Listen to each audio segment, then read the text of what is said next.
Please welcome our panelist, founder and executive director, Sugar Empowerment Society, Giving Women Wings in Pakistan, Khalida Brohi.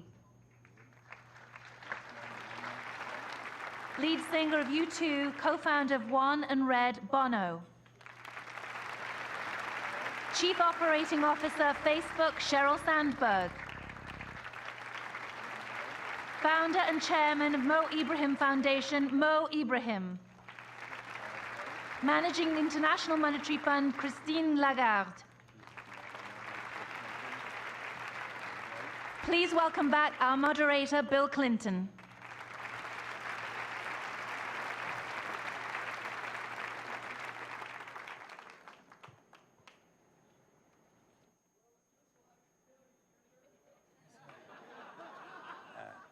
Better hurry up or I'm going to have to keep doing that. I might as well.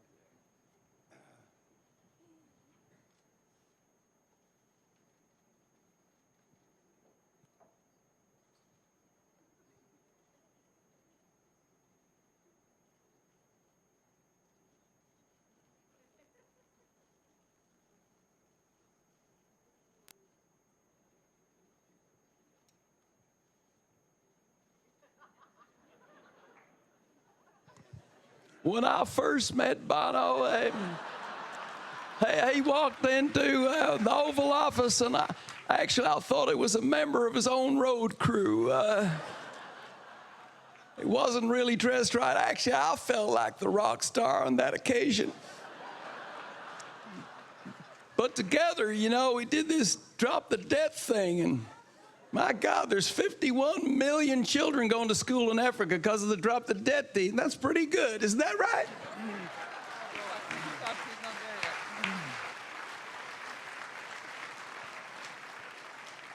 Then I had Chelsea torture me about all this AIDS stuff.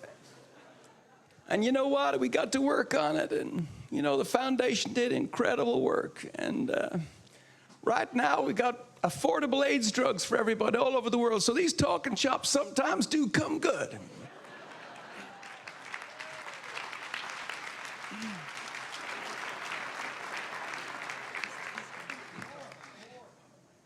No. It's David Letterman.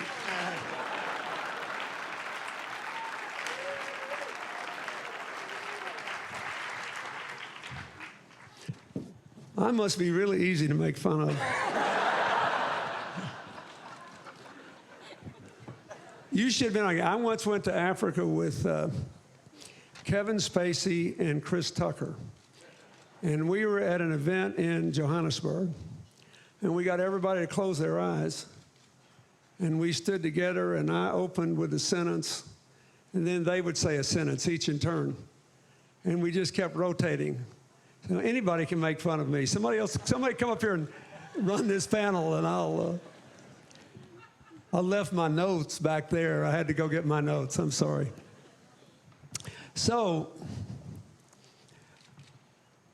we are here talking about mobilizing for impact. One of the most important things to me about the CGI is that, as I said in my opening remarks, every year we come in and we have spent more and more time giving progress reports on commitments already made as compared with making new commitments. And I think that's really important. And I think it's important we have increasingly large groups of commitment makers working together across borders. So I'll start with Mo Ibrahim. Dr. Ibrahim, you have spent your career developing new markets in Africa. And you have devoted an enormous amount of the money you've made to developing a new politics in Africa, to rewarding good governance, to giving people a chance to build a new future. But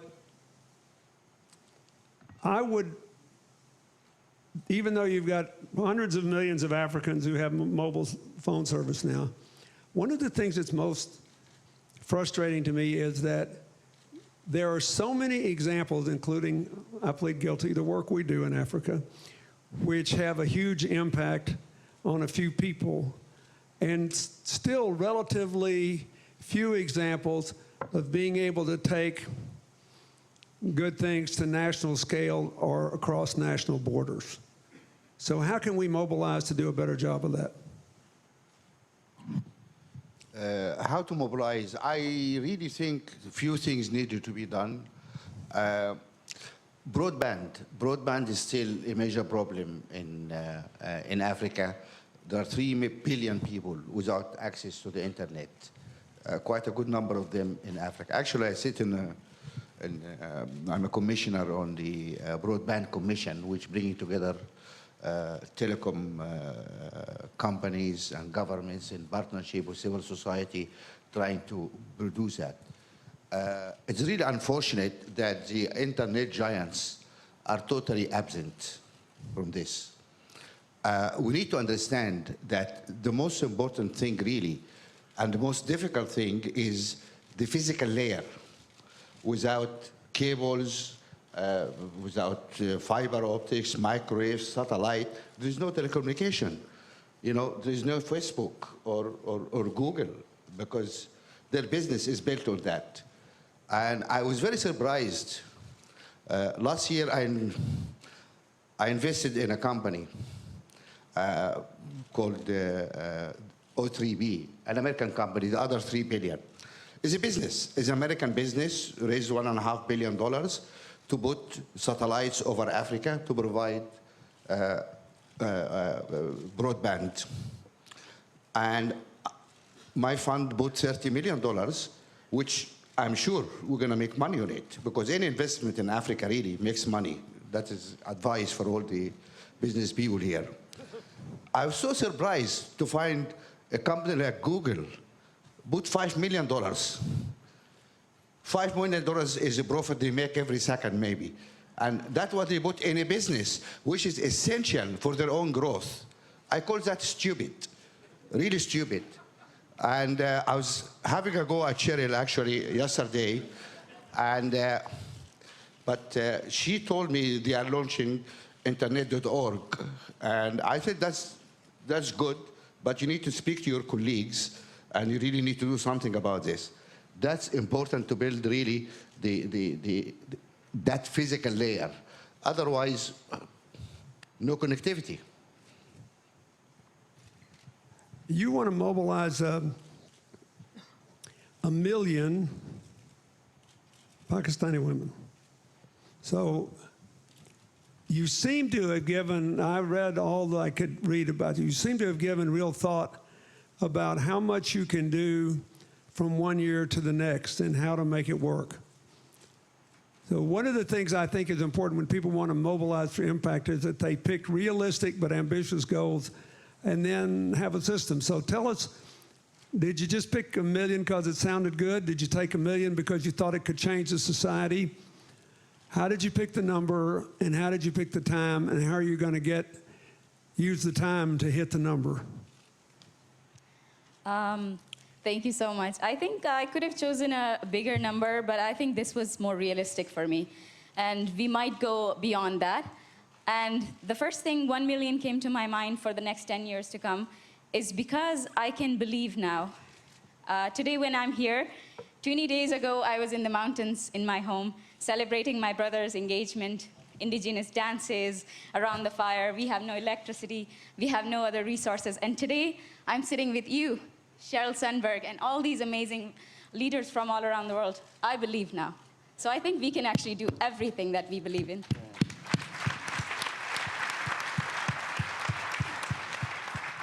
Sheryl, how are we going to get more people like her?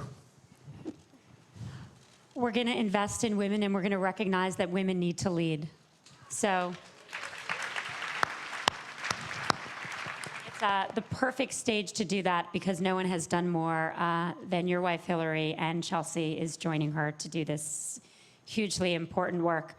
All over the world, there are so many different cultures. We've all traveled all over the world, and the cultures are so varied. But one thing is true absolutely everywhere, which is that our stereotypes of men are that they are assertive, they are the leaders, they are decision makers. And our stereotypes of women are that they will be communal. They will get married, sometimes very young. they will give to others. And we actively discourage leadership in girls all over the world. In English, we call our daughters bossy, right? If you're a woman here, raise your hand if you've ever been called bossy. Yeah. If you're a man, that's true all over the world. We have that phrase or that phrase in every language. And so we teach ourselves very young that men should lead and women shouldn't, and therefore we live in a world that is overwhelmingly run by men. I believe that when we change this, not if, we will have a world that's more peaceful, a society that's more productive, and families that are happier. And I think we're going to do it.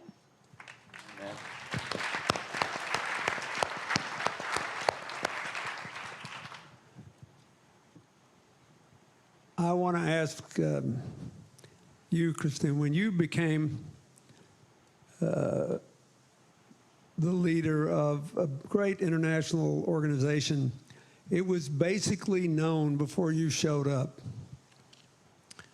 for asking people to drink castor oil when they were already sick.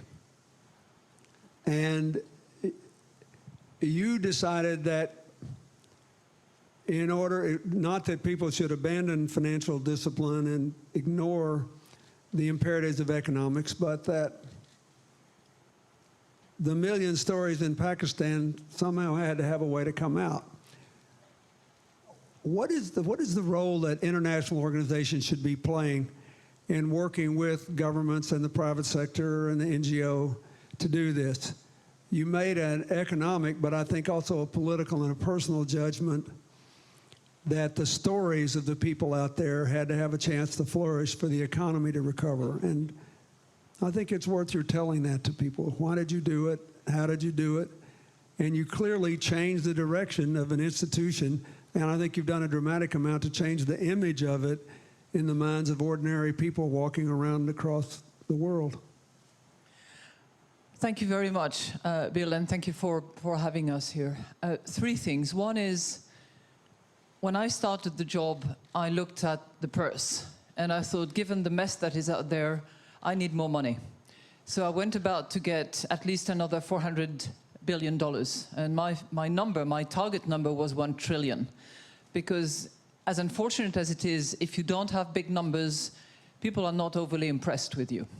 So I decided that I would go for that. And we made it collectively. Everybody rolled up their sleeves, and we managed now to have $1 trillion that we can mobilize for all countries, the entire membership. The second thing I decided, and that's very much the ethos of the IMF, is to continue to tell the truth. It sounds funny, but it's hard to tell the truth to governments. It's hard to tell the truth within the organization, because typically people tend to cover up the mistakes. Well, we go out with mistakes. We're blamed for it. People curse the organization. Oh, they got it wrong here and there on such country. Well, I think we have to tell the truth when we got it wrong, and we will continue to do so. And the third thing that I decided was also to change the motto, which is used by some, which is, it's mostly fiscal. IMF, it's mostly fiscal. Well, no, it's not just mostly fiscal, it's mostly people. I don't pretend to rename the organization, but certainly the teams, when they look at programs, when they look at countries, they think about fiscal, because you need to get that economic and financial stability back in place. But you need to do it with people in mind, and looking at what is being done by the fiscal discipline in order to protect people, and particularly the most exposed people. Bono,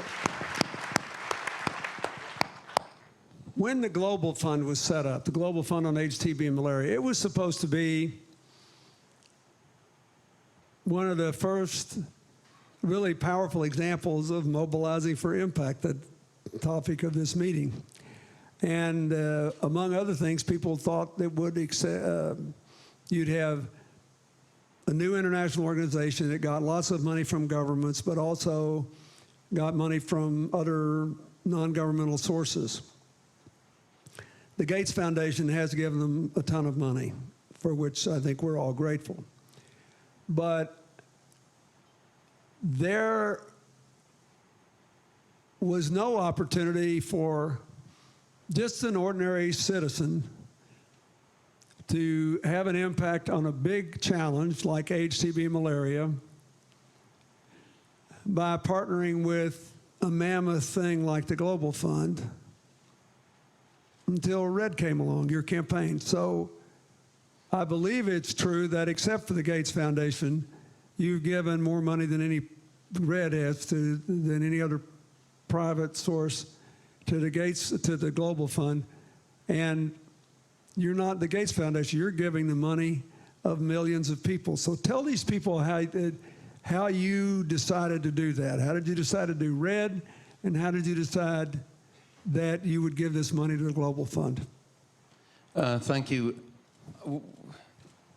Yeah, the Global Fund was to be a new kind of organization, a private-public partnership, but the private sector wasn't coming through so well. Myself and Bobby Shriver gathered around this issue. George Soros was pushing us strongly. And, you know, we would, as one campaigners, you know, we're into activism on a broad panoply of issues. But sometimes, as you say, people just want a clear idea that they can have impact on.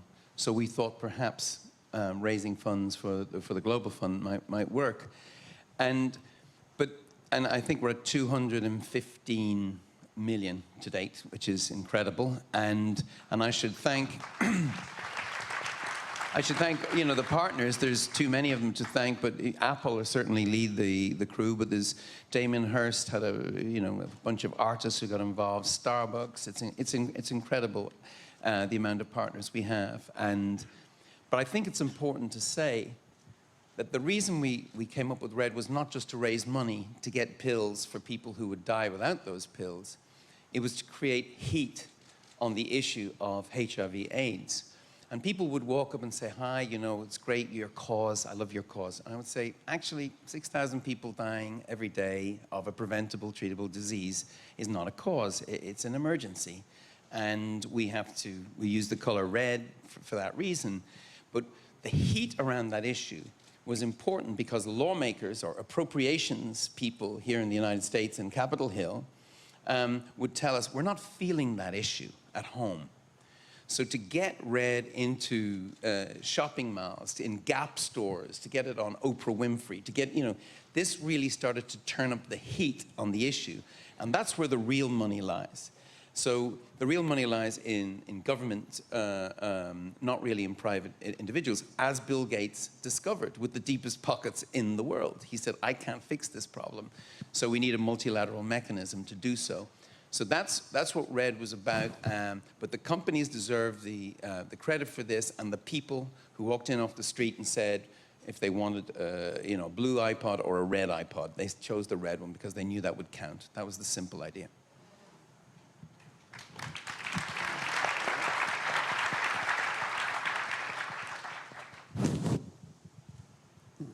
I want to ask a question that I would start with the female panelists and then include the male panelists. When you were Minister of Finance in France, I think you supported making a requirement in France that 40% of board memberships be held by women. The top management positions in a lot of international organizations are still disproportionately male. You've written a very highly regarded and much discussed book about a lot of this and how to fulfill the ambitions of career and motherhood. And now you're out trying to mobilize 1 million women in Pakistan. And even within Pakistan, the literacy rates vary dramatically between urban and rural areas, as we know, partly because of economics, and I think partly because of culture. So here's what I'd like you to reflect on, and then I'd like for Mono to chip in. What is the relationship of the challenges women face in the developed world to the challenges women face in developing world? And what kind of common bond can be established? How can we reinforce the fact that there is enormous amount of energy in these societies for reform, I think, on the one hand, and you may be about to get the first female head of the Federal Reserve. And there's an enormous amount of support for the empowerment of women in emerging in settings more than ever before in my lifetime. So how can we, what is the connection between the two, and what can we do to speed it up? Should I go first?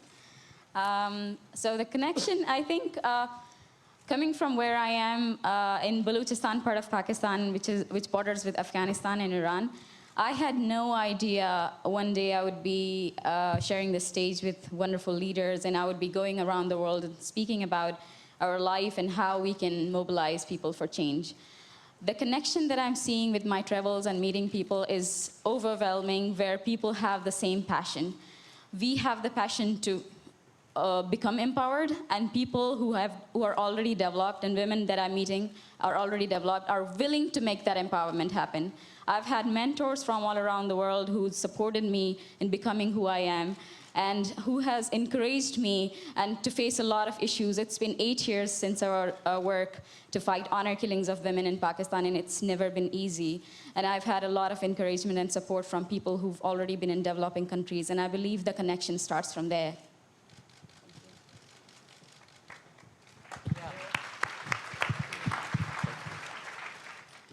I think we have to recognize that there's not equality anywhere. So you look at the opportunities, you know, where you come from for women and for girls and boys, they're totally different. Boys are expected to be educated. You said told me your mother did not learn to read, and now your mother has learned to read and insisted you went to school when a lot of the girls you knew didn't have that opportunity, and that's what you're fighting for. You look at the wage gap in the United States. Census data came out last week. I believe Chelsea posted, no progress. Gap for women is the same as it's been for 10 years. And again, to me, this ties to women in leadership roles and the lack of progress. So last year in our country, women gained 20% of the seats in the Senate. Every headline was, women are taking over the Senate. I felt like saying, dudes, 20%, not a takeover. 50%, 60% maybe, but not 20. I was in China 2 weeks ago. Women have had 21% of the seats in the People's National Congress since the 1970s. What's similar all over the world is that men have more resources, men get better educations, men have more options, and men are assumed to get leadership roles. And it needs to change. It needs to change all over the world in order to solve these problems. Let me just say, and in view of the comments I made earlier, I'm not trying to be frivolous here. I'm trying to be literally serious, some maybe deadly serious. It is no accident that the first country in the world to have a majority, Sweden almost got to 50%, but a majority of its parliament female is Rwanda. That when I went back to Rwanda after I left office, half the governors were women, and half the mayors were women. Then they wound up with 56% of the parliament being women, because 85% of the victims of the genocide were men. And I'm not making a joke. We cannot say we need a cataclysm like that in order to learn to live and work together and maximize the talents of our people. But I think it's very, very interesting. No one could look at these numbers and draw any conclusion other than there is a connection between the opportunities afforded women and the demographics. Just as in the old Soviet Union and in China, after various purges led to large numbers of people being killed, you could see the gender change in certain occupation groups. So what are we going to do about this? How can what you did in France be made relevant to what she's doing in Pakistan? How does it inform your work every day?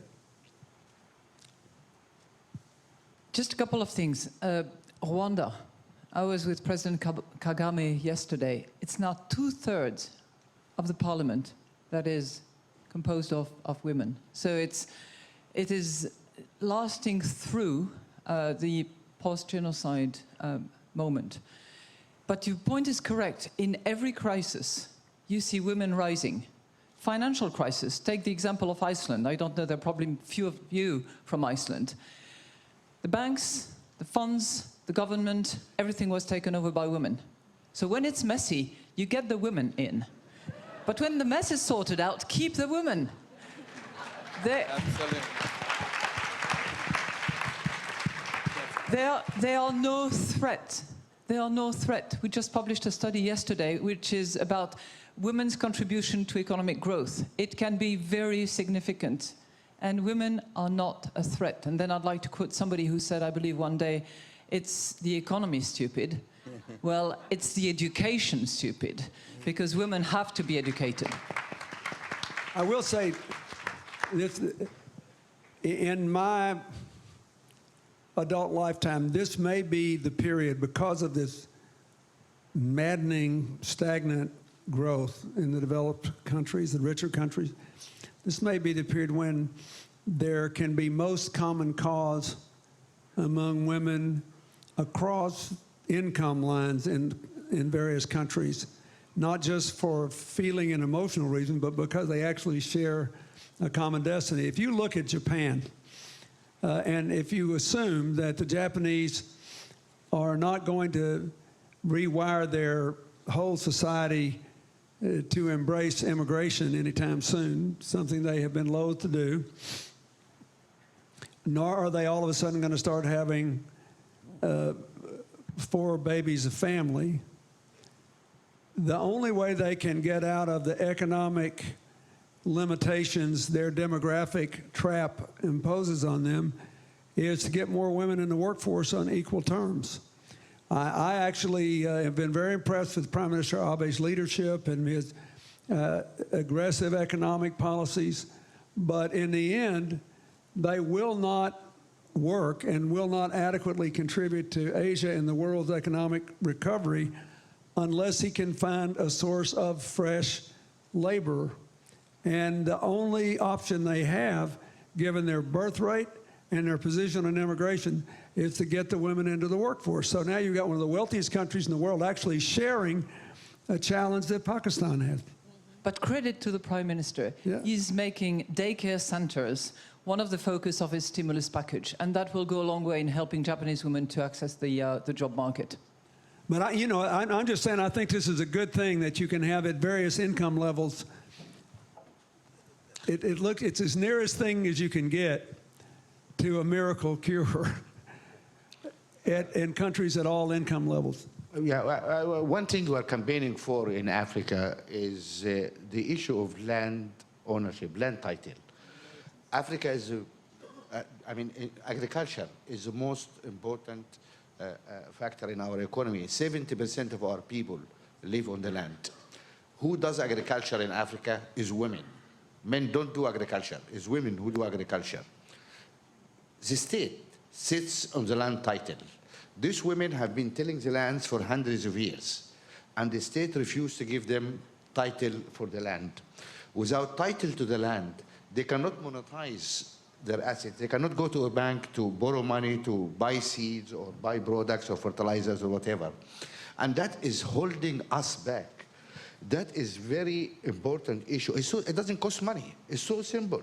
Just let women have title, and that will really help, because it's also still economic stupid, it's economic stupid. It's still, give women the economic power, and that will help also a lot. And the problem is universal.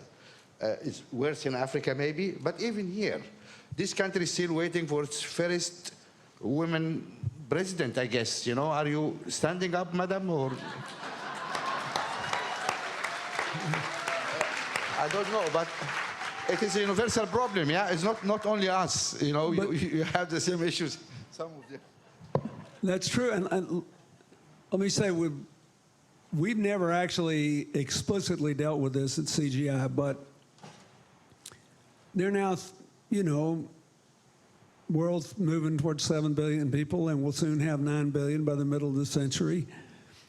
And we already have some very substantial countries that have lots of people, lots of money, and can't feed themselves.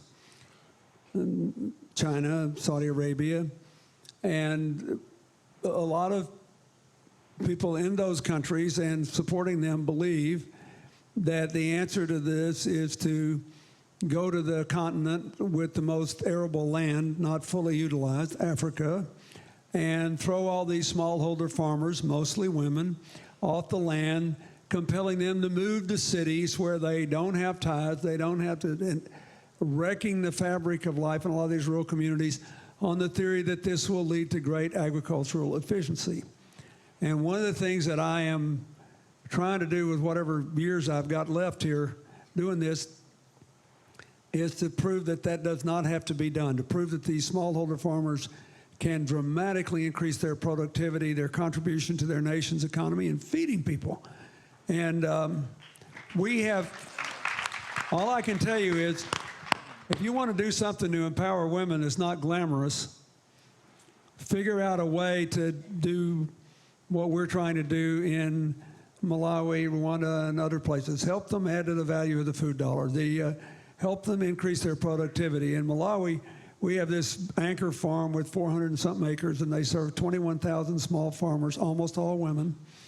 And we buy in bulk at lower prices the feed, seed, and the seed and the fertilizer and the insecticides. We don't let anybody charge them half of their crop price for taking it to market. We store the crops and help them keep up with best practices. Anyway, we lowered the costs, increased the production 2.5-fold. These women are growing 2.5 times as much food as they were on acres that normally farms of 1 acre. They're farming with hoes, and they increased their income the first year an average of 567% by having lower cost, higher production, better sales prices, and a different supply chain. This could be done all over the world. You want to do something to empower women? Help the ones who are farmers, hold on to their land, and don't let these African countries be torn up by people coming in and buying big chunks of land. They can sell food to the countries who need food, but don't take their land away from them. That would be the worst thing we could do to women in Africa and in some poor countries in Southeast Asia. It's a big mistake. I might want to add a bit to that. Like, usually we talk about investing in women, and wherever I go around the world, it's talked about in a way where it seems like a lot of work, a lot of hardships are actually invested in a woman to make her a leader. It's never like that. Working with women in the tribal communities, supporting 800 women by now, we've seen that women are like the angel that Michelangelo actually looked at the stone. He just carved around it and saw the angel. Women are like that. They have everything. They have power and the strengths and skills. We don't need to do a lot. We only need to unleash that potential in them and make them see that themselves, and everything would be done by their own selves. That's how easy it is.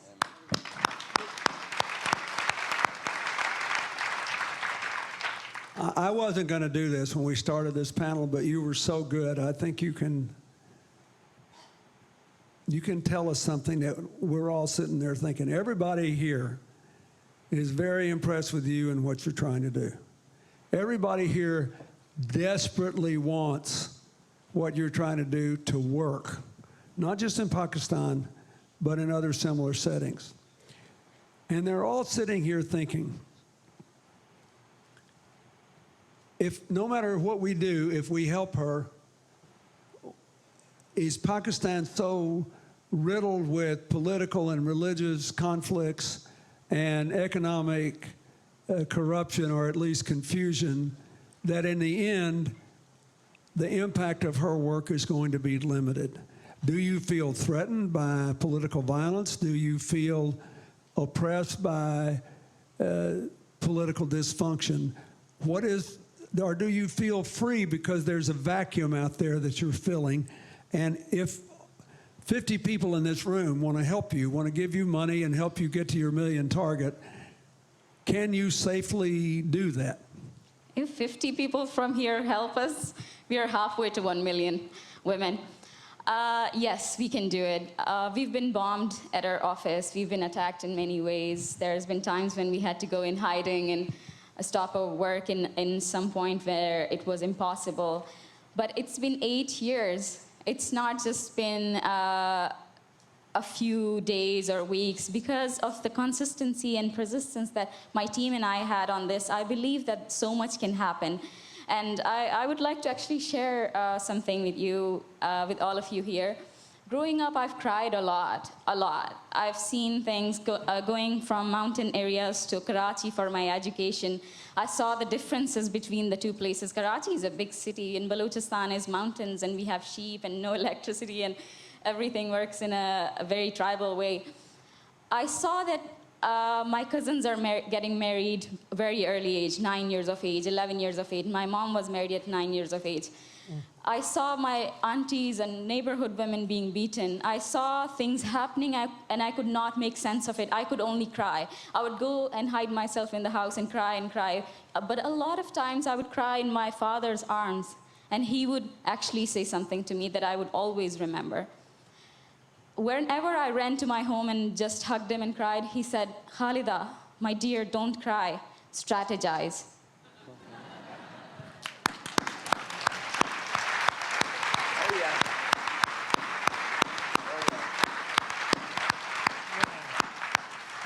I want to work together with all of you to strategize. We've been doing that so long. We've been supporting women, and I think a lot of women out there are actually to be helped. And usually there's this sense of urgency in me, like so many women are facing this every day. UN reports 1,000 deaths in the name of honor killing every year, but that's only reported ones.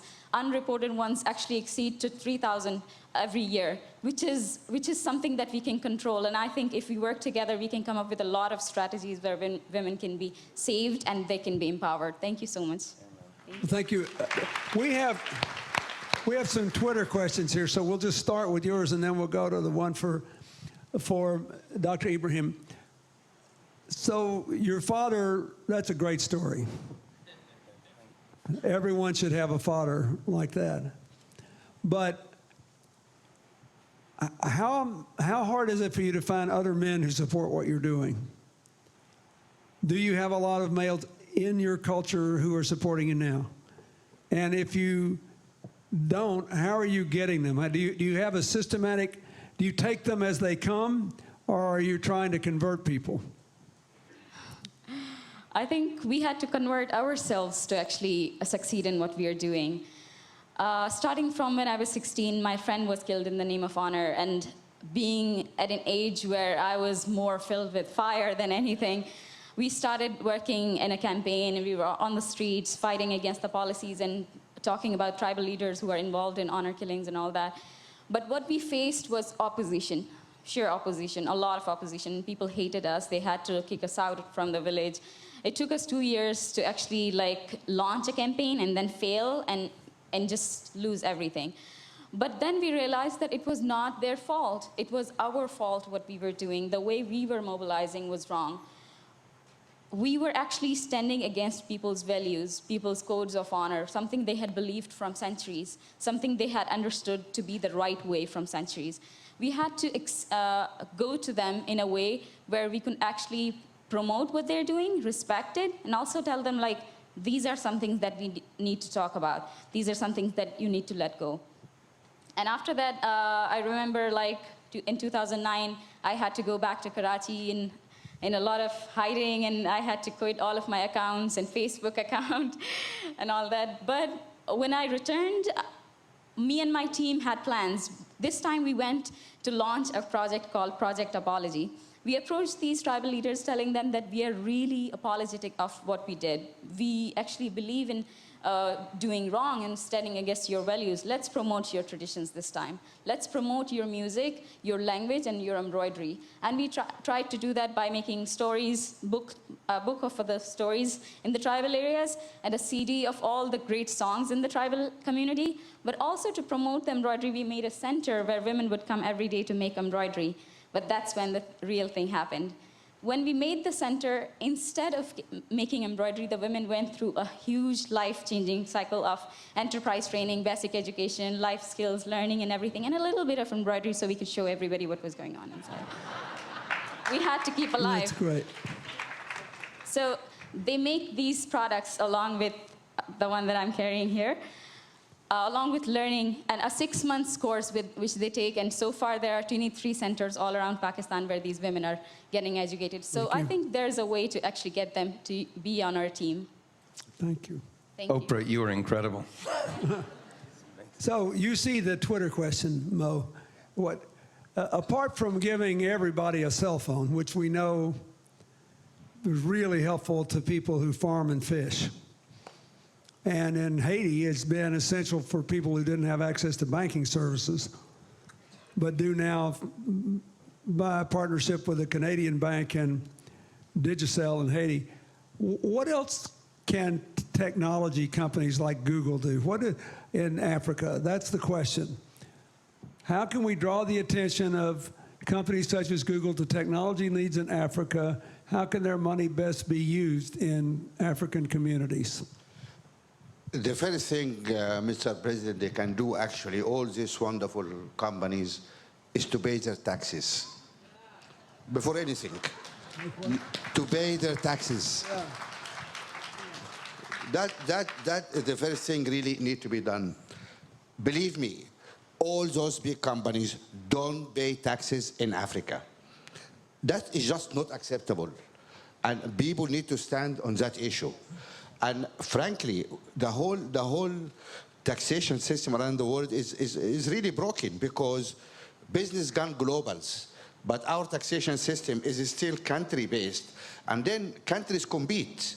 You know, Ireland tell Google... We're very pleased to compete on that front, I'd like to say. Well, but Ireland come and tell Google, come and book your sales here in Dublin, and I charge you only 2%, and then Google doesn't pay taxes to anybody. Then guess what?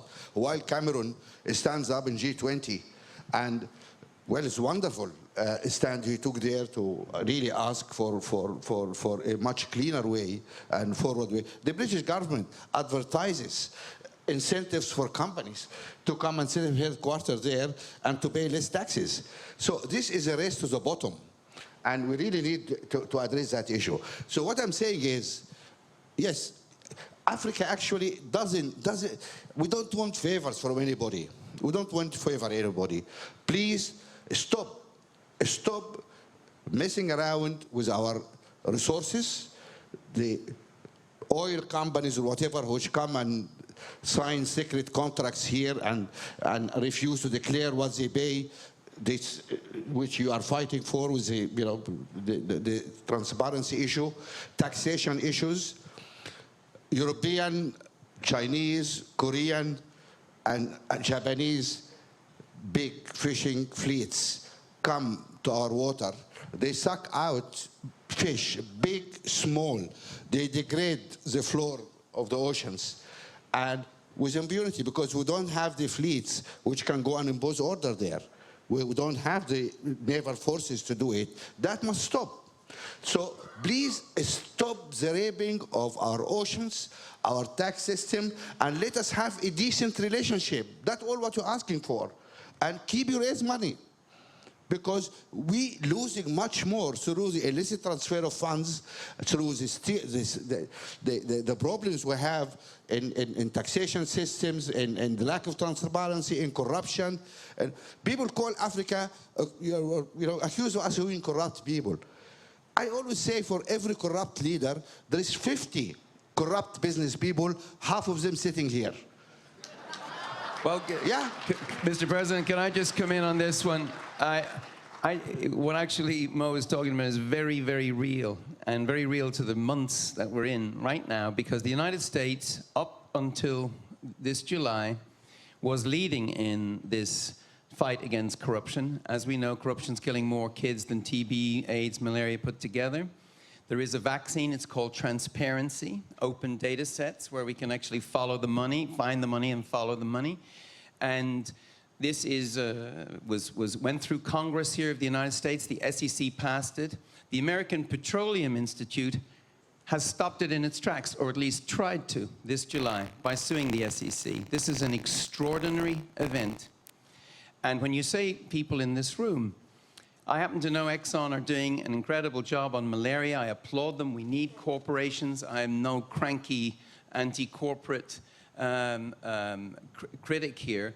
But Exxon, in some people's eyes, is the American Petroleum Institute. And I would ask you to think very, very seriously about blocking this, because Europe has now passed this transparency regulation. You have the French, the English, and now on the EU level. It is a wave. It's a tidal wave. It's a transparency revolution. People want to know what their tax are actually achieving, and they want to know where it's going. They want to know also how much. This is the simple core of it, because these countries that Mo refers to, his countries, the countries of Africa, are extremely rich in resource. So why are they poor? They are because largely these extractive industries are not returning the wealth to the people in any kind of fair measure. This is how it works. Let me explain how it works. The Publish What You Pay coalition is just looking for, to make it law, and it is law here in the United States, that if you pay for an oil or mining contract in the developing world, you just have to publish what you paid for that. Now, why is that important? That's important because civil societies all across those developing worlds can then see how much their governments were paid and hold their governments to account. That is what the API has blocked this July. This is going on right now. And, you know, we talk about public-private partnerships, but this is it. This is the one. I implore the people in this room, from Exxon, from Chevron, who are doing great jobs for the Global Fund. You can't have it both ways. You can't give alms to the poor on one level and have your hands on their throat on another. And it's very, very serious. And activists all across the continent of America, African activists, are being thrown in prison for this stuff. It's really serious. And I just think it's if this isn't the forum, Mr. President, this is what I presume you formed the Clinton Global Initiative for. So I just want to put that out there. This is real, it's going on live, and I implore the people of Exxon and Chevron to use their influence right now on the American Petroleum Institute and get on the right side of history and not have the red face of history later. Thank you. May I add? Yeah. And I do believe in tax competitiveness. That's an argument between me and Bo. When you think about transparency, one of the best things that can happen is, in addition to the important and critical issues we're in here, is connectivity. So if we get 2.7 billion people have connected phones or data access, if we get up to more billions of people, and we've seen the impact. In the Afghan election in 2010, the areas where we were actually monitoring those election polls with mobile phones, and they had them, fraud went down by 60%. And so the other issue a forum like this can address is the cost issue. The World Bank puts the absolute poverty line at $1.25 a day. 1 in 6 people live under that line. If you are an engaged Facebook user in the US, your data costs are $1 a day. So that's the world we live in. What some of us spend in data and don't think about, other people are living on. The only way we're going to connect the world is if the costs come down. Facebook launched a few weeks ago with a number of partners, Ericsson, Samsung, Qualcomm, others, internet.org, with an express desire and goal of bringing people together to lower the costs. The costs have to come down across the board. Mo has done great work. Connectivity costs have to come down, costs of using data, costs of providing phones. People need not just cheaper phones, but access to data, because it's that data which enables us to enforce the transparency we need. But even 2G phones are being used in very radical ways now. You know, there's in West Africa, there's ipayidabribe.com. And you use a 2G phone to explain how much you paid the police officer or somebody at the Border Patrol. So even the sort of lo-fi technologies are starting to work. But this technology is turbocharging this transparency revolution. Christine and then Mo. Go ahead. Are we concluding, or are we still on this issue? We're still on this. Okay. Well, it says please wrap, but we're still on this. This is too good to let go. Okay. We got to hold on to this a little bit. All I wanted to say is that it can be fixed. You know, this issue of tax evasion, tax base erosion and all of that. And I think it will be a question of not just paying lip service to the issue, which is being done at the moment, and that's great, but actually doing it. But we should not underestimate the project. It's a huge piece of work. There are more than, I think, 1,200 bilateral tax treaties that exist between countries at the moment, actually more than that. And to undo what has been done over time gradually, where the system actually is intended to protect each local base and is leveraged by terrific tax lawyers whose job it is to optimize the tax paid by their respective companies, is going to take a lot of effort, a lot of courage, resilience, because it will take time. But it could be done. And I don't think that moving to a global tax origination system is going to actually help. I think transparency and domestic base, good combination of indirect and direct, but it's going to take a lot of hard work and a lot of courage on the part of the policymakers, and I really hope that that happens. Yeah. Thank you very much. I think at the end, probably I'll retract what I said before in terms of its economy. I think it's a governance stupid. What we're really fighting for is governance, better governance in Africa. We focus on governance in Africa, how to get better governance in Africa. That's essential. But then we discover through our work that really we cannot move forward without better governance around the globe. And we have a lot of issues with really governance around, from the taxation, etc., other issues. And international institutions also started to lose legitimacy. I mean, Security Council, frankly, in my view, is a joke. What does it represent? You have Britain and France have 40% of veto power of when they have only 3 or 4% of the population, and maybe 2 or 3% of the economy. I mean, it's a joke. Germany or Japan is better than the two countries put together. They don't have a seat. India doesn't have, there's issues there, yeah? And then everybody holding the red card, stopping everybody else to do anything, is incapable. Even other institutes, I mean, Christine, I love you, and you are such a wonderful woman. But can you please promise us that the next president of the IMF will not be a Frenchman or a French woman? There are 7 billion people around the world. And when you go back to Washington, also speak to President Obama. So the next president of the World Bank should not also be an American. There are 7 billion people in the world. They should be part of this. And I think they have issues with global governance, really. Thank you. Let me. This is getting really good. This is getting good, yeah. Wow. We may have to call for first aid up here. Let me just say, no country here, or very few countries, are absolutely perfect. And I agree. What you said about taxes is a generic problem. You know, when Hillary was in office, she went to Pakistan and told rich people there they had to pay their taxes. And it was like an impolite thing for a lady to say, you know, in another country. It was a very good thing.